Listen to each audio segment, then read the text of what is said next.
A science story, huh? These NYU scientists, I it felt felt really right. But I was so And I just thought, well, I had figured it out. it was that golden moment. Because science was on my side.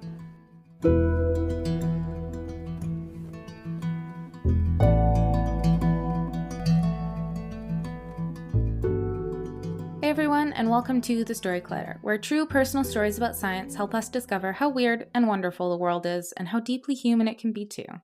I'm your host, Misha Gajewski, and in today's episode, both of our stories dig into the real-world consequences of misinformation. We talk about it a lot as a big, abstract problem, but misinformation has a way of reaching into everyday life, shaping public health, undermining trust, and deepening divides. Our storytellers saw those impacts up close in their own communities, and their experiences reveal just how powerful and how devastating misinformation can be. Our first story today comes from horticultural scientist Modesta Abugu. Her story is recorded back in April 2024 at a show we did in partnership with the North Carolina State University's Genetics and Genomics Academy. Here's Modesta.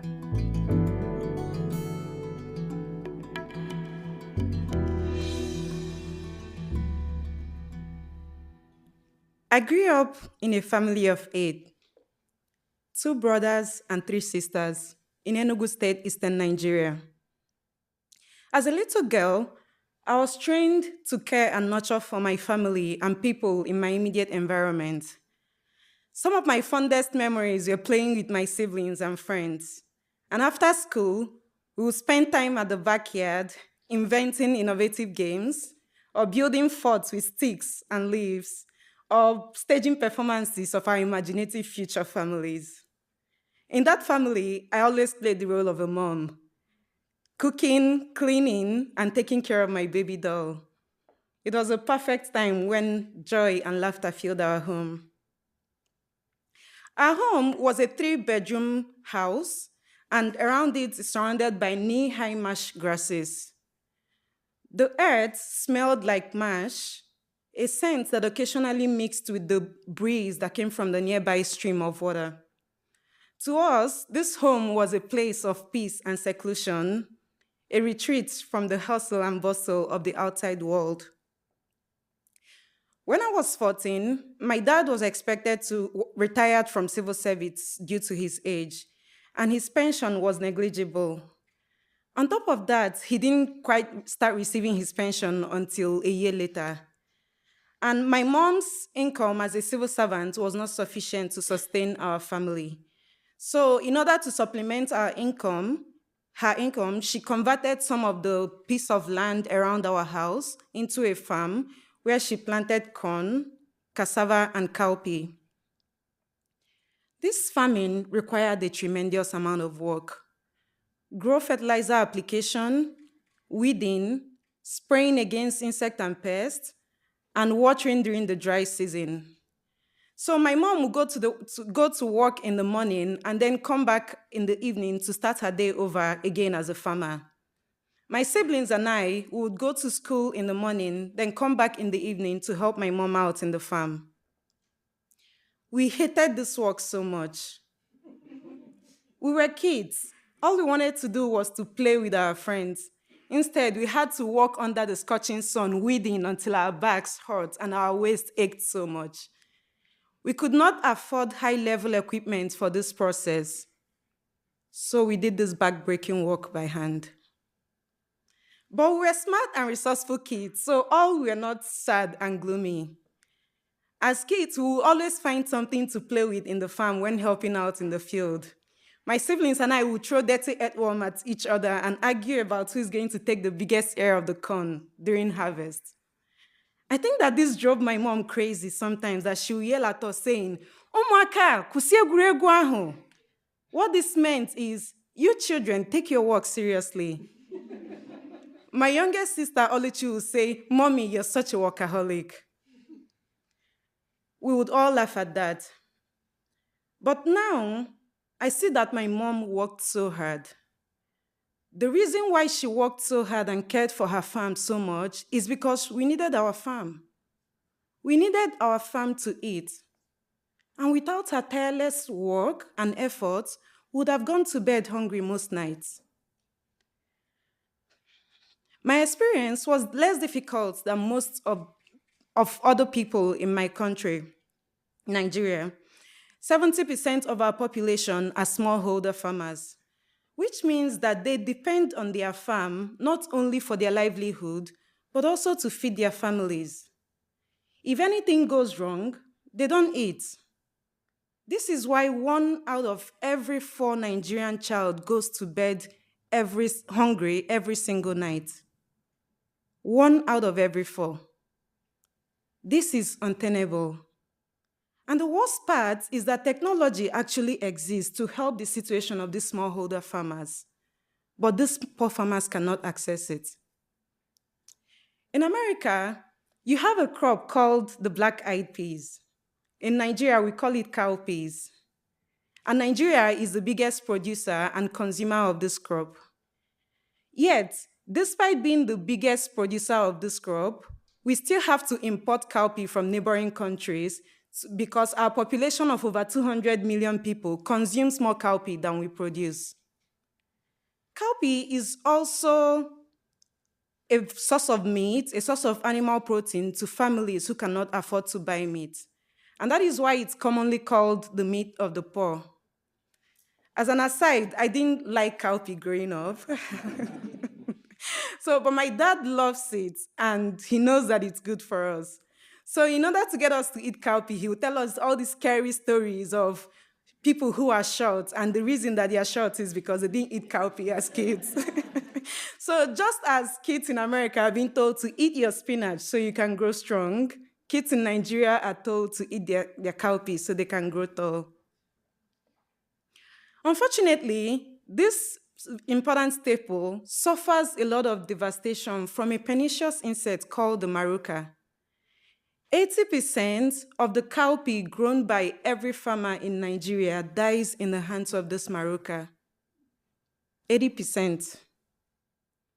Well, for cowpea, public sector scientists have developed a genetically modified variety that has promised 20% increase in yield, and also a reduction in the use of pesticides. This is good for farmers. It is good for the environment, and is good for the economy of Nigeria at large. But sadly, most smallholder farmers cannot still access this technology because of fear of the unknown, misinformation, and so many arguments against agricultural biotechnology. I knew that I needed to do something about this. So in 2012, I graduated from university, and a year later, I joined this organization that promotes access to innovation for smallholder farmers. We would conduct some sensitization events, do public outreaches, do radio programs, media, TV programs, all those kind of things. So there was this time during a public hearing event that we organized around the maruca-resistant cowpea, where I met this man who is an architect, an environmentalist, and an anti-GMO activist. And, we started talking about what we did for a living. And towards the end of our conversation, he asked me to come closer so that he could tell me a secret. This man whispered into my ear saying, "I think agricultural biotechnology might be relevant for farmers. But," and I quote, "spreading misinformation about this is how I get paid to feed my family. Maybe if you provide a role for me in your organization, maybe I'll join your team," he continued. I remember feeling so frustrated and angry and sad over hearing this man's perspective about a technology that could literally change the livelihood of farmers. This man has made it his life's work to make sure that people are misinformed about a technology that could actually impact people's life. At that point, I lost hope. I thought that there was nothing I could do. There was nothing I could do to help this. No matter the amount of work we did to improve access to information for people who don't have this, a lot of people are being paid to promote misinformation on this technology. When I moved to the US, I got the opportunity to tour Eastern North Carolina farms through the Genetic Engineering and Society AgBiofuels Fellowship course. During that time, we visited a couple of farmers who are growing different varieties of genetically modified crops, including BT corn. And I remember feeling so amazed at how much technologies these farmers have access to, and also, machineries that they are using, and how research is actively evolving to solve the current agricultural challenges that they face. I think at that point, I felt a little bit of new feeling of hope and optimism. Standing on that BT corn field in Armstrong Farm in Hyde County that Tuesday morning, I felt so hopeful and alive again. At that moment, I imagined my mom and my siblings still in our, farm weeding, but instead of weeding with a blunt end cutlass, we are probably in our cute little tractor, maybe probably with my siblings and I still playing with each other, and my mom still yelling at us to focus on our work. Touring the BT corn farm really gave me a feeling of hope and excitement. Hope that agricultural biotechnology could contribute to improving the food security situation of people in the developing countries. Hope that smallholder farmers like my mom could one day access this tool to improve their farming practices and also their livelihood. And excitement that agricultural biotechnology, although not a silver bullet, could contribute to improving the fate of agriculture in developing countries, one smallholder farmer at a time. Thank you for your time and attention.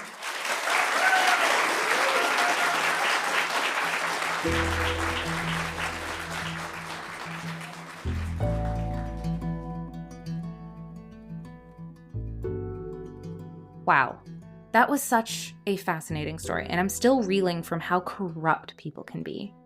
Anyway, if you want to learn more about Modesta and her work, visit our website, storyclatter.org. Being a storyteller on stage is just one way to make Storyclatter happen, but not everyone loves the spotlight, and that's okay. If getting up on stage isn't your thing, supporting Storyclatter as a donor might be the perfect way to get involved. Now, more than ever, it's vital that we hear the voices of scientists and science communicators. At Storyclatter, we believe that true personal stories can break through the noise, bringing science to life, building trust, and helping people connect on a human level. But we can't do it without your support. Our donors are a big part of what makes this work possible. They help us produce the podcast, share meaningful stories, and spark the kinds of conversations that stick with you long after they're over. If you believe in the power of science storytelling, consider making a donation at storyclatter.org/donate. Most people give $10 a month, and every tax-deductible donation, big or small, helps keep Storyclatter going strong. Thank you for being part of our community. Our next story comes from producer, director, and science communicator Fiona Tudor Price. Her story was recorded last year at our go-to spot in Toronto, Burdock Music Hall. Here's Fiona.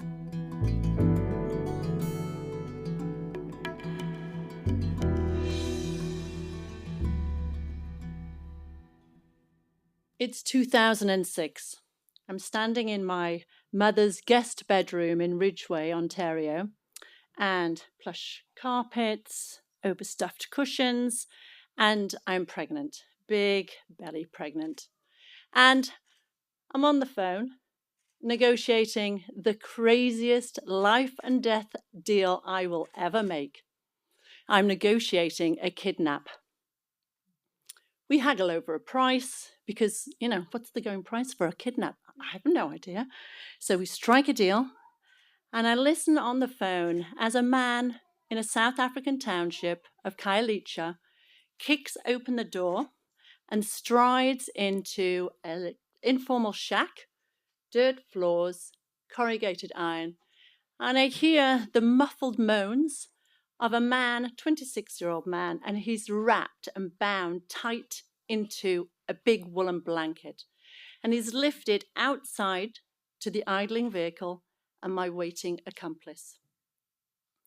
Doors slam, they take off, hell for leather, out of the township, and a very tense 20 minutes later, they arrive at a hospice, where, as prearranged, the man is stretchered and admitted. We all take a very big breath. It's the first time I've ever had somebody kidnapped. I'm a bit anxious. So the man that I've just paid to have moved to the hospice, his name is David. And David has full-blown AIDS.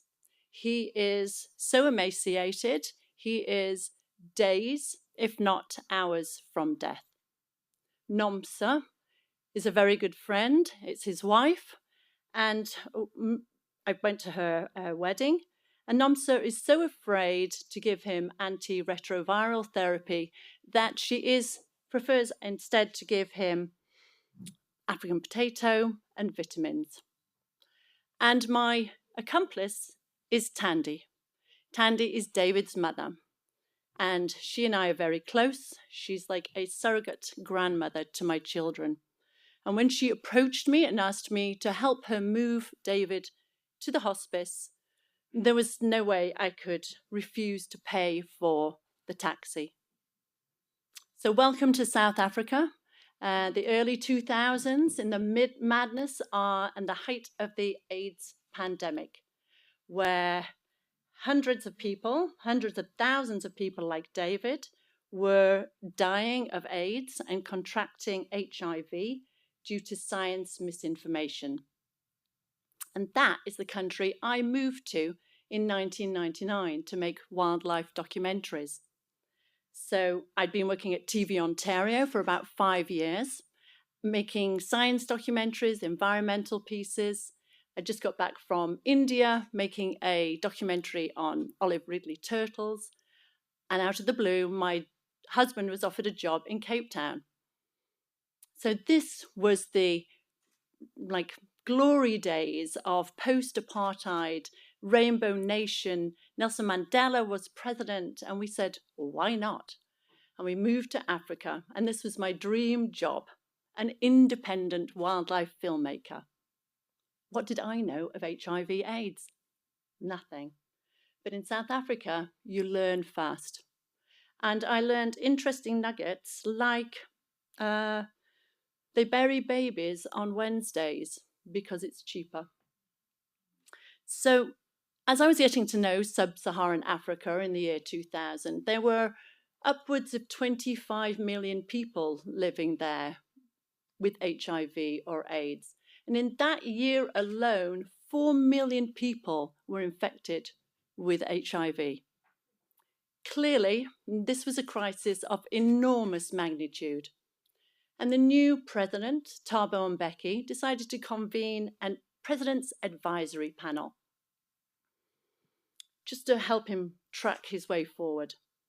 And I remember standing in my kitchen reading in utter disbelief when he'd invited 2 notorious American AIDS denialists to his advisory panel.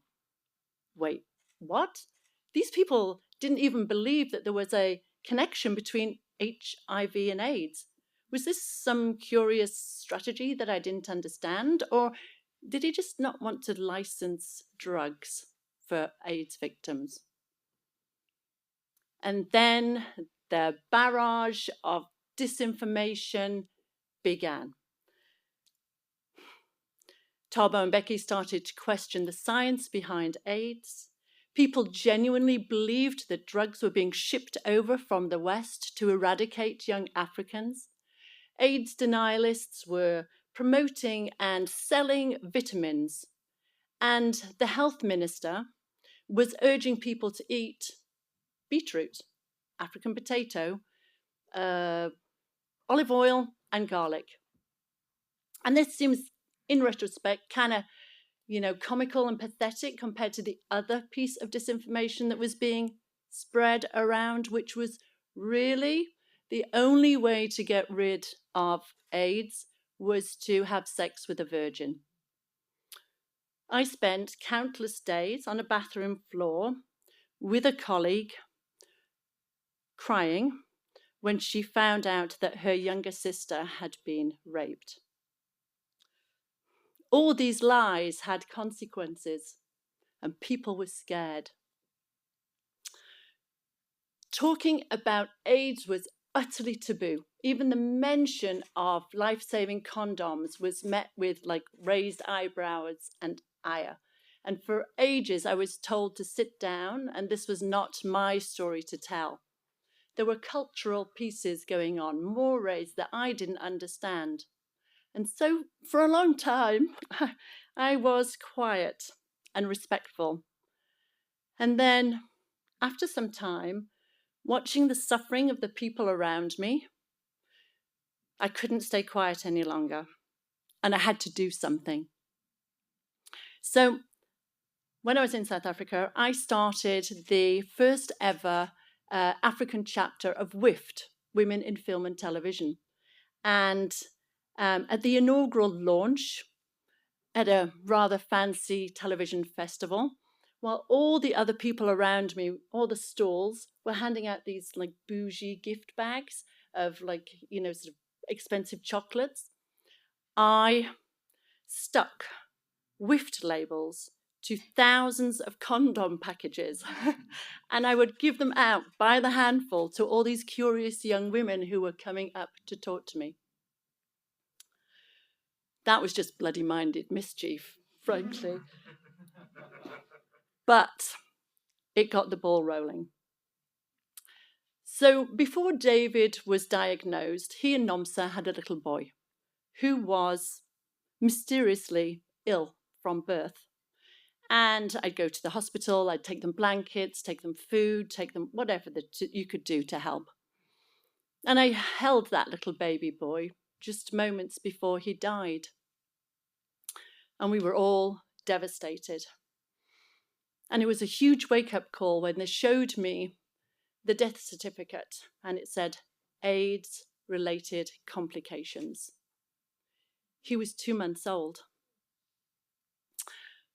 And then this barrage of misinformation, disinformation, it at first bewildered me, and then it just shifted to rage. There was no way I could let this suffering of these people around me just go unanswered. I had to do something. So at this point, I stopped chasing animals, and I decided to change and make content that could perhaps change lives.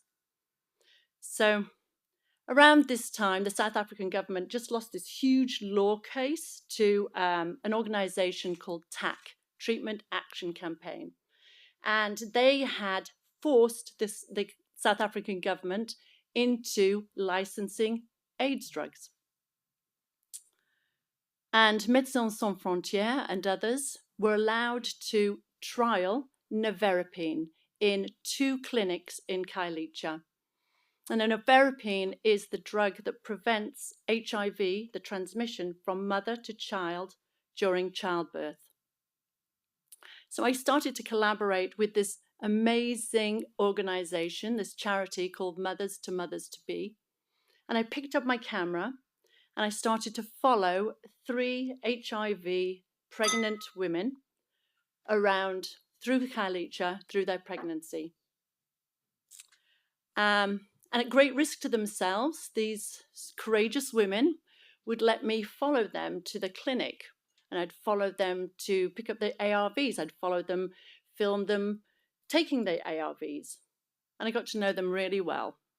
We'd chat about baby names, we'd swap baby clothes, we'd go for lunch. And then, one by one, they would call me, often in the middle of the night, as is often the case. I'm in labour. So I get my little camera and I drive into some of the most notoriously dangerous townships in the world to go and film the birth of these babies. But most of the time, actually, I just end up rubbing their backs because there was no painkillers, no nothing. So I would try and get them through labour. And afterwards, the editor said to me, "Did you have to be in all of the shots?" Okay, well, I was just rubbing their back. So after the babies were born, I watched and I filmed as those life-saving drops of nevirapine were dribbled into those babies' mouths.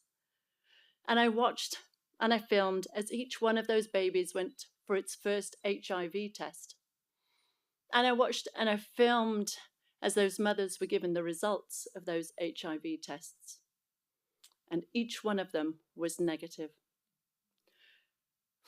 I made a little film about these tiny, wondrous stories, and it was screened in clinics throughout South Africa to build awareness and promote nevirapine to other pregnant women.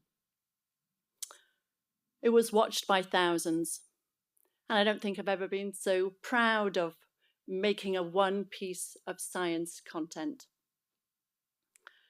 South Africa's reaction and response to the AIDS crisis in the 2000s was perhaps one of the worst public health failures in modern history.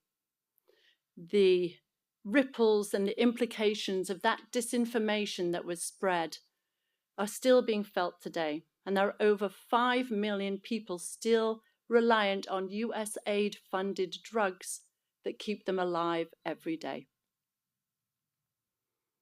After many rocky months on ARVs, David rose like Lazarus and he returned home to NOMSA. And 1 year later, they had a baby girl. And they invited me to her christening, where NOMSA finally forgave me for kidnapping her husband. Thank you.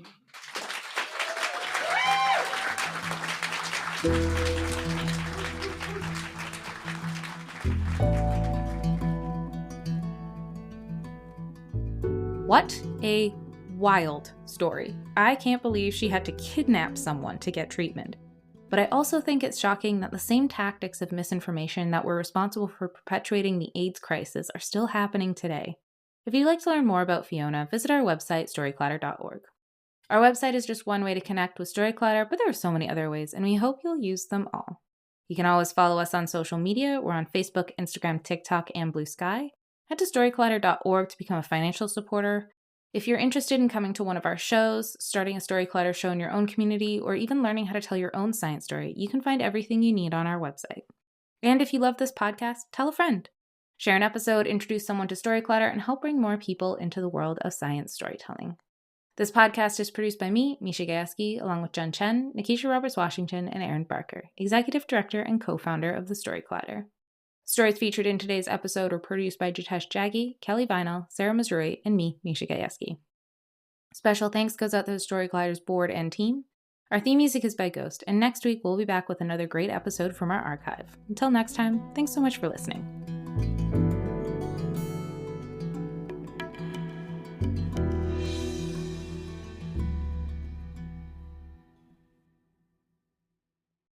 The holiday season is almost here, and if you're anything like me, you could use a few hacks to make life easier and tastier. That's why you should check out All the Hacks. Hosted by Chris Hutchins, this podcast is all about clever ways to upgrade your life, money, travel, and routines without overspending. Chris dives into the strategies that let you live smarter, travel further, and yes, even cook better. For the foodie in all of us, you've got to check out the episode with Momofuku chef David Chang. I loved it. He shares tips on creating amazing meals without the stress and throws in some unexpected hacks from his world of restaurants and food innovation. Apparently, I've been underutilizing my microwave. And the best part, each episode is packed with practical advice you can try immediately, whether it's streamlining your holiday shopping, planning a more memorable trip, or just squeezing a little more joy out of your day. Search for All the Hacks. That's All the Hacks in your podcast app. Hit follow and start upgrading your life today.